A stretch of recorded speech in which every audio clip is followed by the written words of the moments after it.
ma isweydiisay sababta ay shaqaalaha hay-adaha caalamiga ah ee ka howlgala Soomaaliya ugu badan yihiin shisheeye.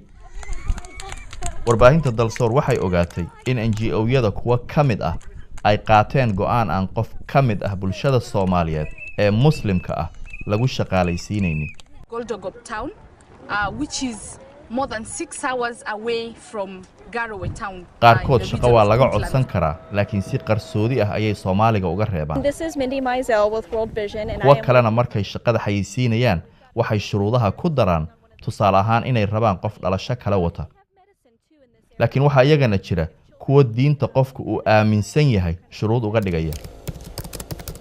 fiiri halkan hay-adda World Vision waxay boggeeda internetka ku xayeysiinaysaa boos shaqo oo ka bannaan Garowe. shaqada la qabanayo waxay ku saabsan tahay caafimaadka gaar ahaan TB-da ama qaaxada. laakiin shuruudaha waxaa ka mid ah inuu qofka shaqada codsanaya yahay mid u go'ay diinta Kiristaanka.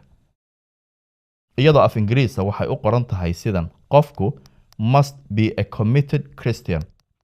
World Vision waxay ka mid tahay NGO-yada ugu waaweyn ee ka howlgala Soomaaliya.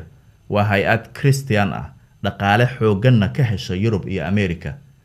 maamulayaasheeduna way og yihiin in bulshada Soomaaliyeed tahay Muslim. marka waxaa iska hor imaanaya inay marna dhahaan waxaan caawinaynaa Soomaalida, haddana ay leeyihiin shaqadanadan waxa uu soo dalban kara qof Christian ah. go'aankanna wuxuu si cad u takoorayaa Soomaalida oo ah bulsho Muslim ah. Soomaali badan oo shaqadan u baahan baa jirta, kartina u leh inay qabtaan. waxaase ka hor istaagaya waa diinta Kiristaanka ee ayna aaminsanayn. waxaan weydiinay reer Garowe siday u arkaan arrintan. runtii aad iyo aad baan uga xumahay in hay'ad markaas shisheeye oo wadan shisheeye ka timi intay dalka Soomaaliya timaado inay tiraado waxaan doonayaa qof aan diinta Islaamka haysan oo Soomaaliya gudaheeda iga shaqeeya. taas waa nasiib darro aan aaminsanahay. Soomaaliya waxa loo ogyahay oo caalamka oo dhan uu ogyahay inuu yahay wadan hal diin leh oo hal dhaqan leh oo hal mataqaana kaljar leh. marka waxaan aaminsanahay inaysan suurtagal ahayn. waxaan u arkaa aragtidaasi inay aragti fool xun tahay haddaan nahay dad Islaam aan ka soo horjeedna aan doonayna wax diinteena ku xadgudbayna u shaqeyno.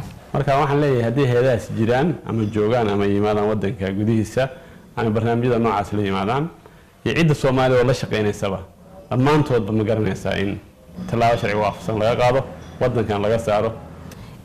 hay'ad bixisa lacag badan oo malaayiin dollar inaan diinteena ku gadano hor Ilaahay iyo habeen aakhir labadaba cadaab iyo naclad bay ka tahay. Soomaali badan waxay u fasiran karaan arrintan in NGO-yadu dana kale leeyihiin. waxa isweydiin mudan hay-adahan shisheeye ma waxay u joogaan Soomaaliya inay masaakiinta caawiyaan mise inay diintooda fidiyaan.